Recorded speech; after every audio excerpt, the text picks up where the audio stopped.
Hai hambai jotono sanja kaham engkai tini haino hai jora kaham man mani bagai sini kai tono hambai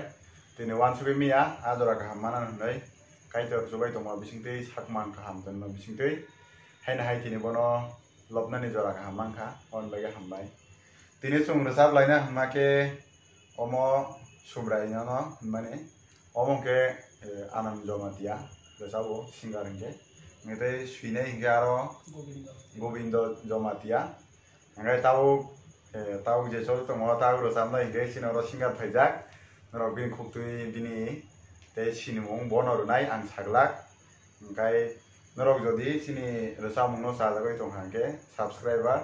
te like te comment te share khaimano ngai omai gle chung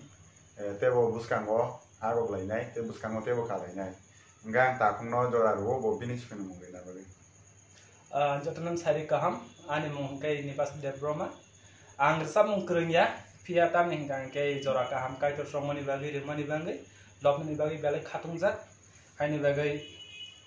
seng resabung sia ang resabung sia pano sini resab kreng takuk anan jomati ani resabung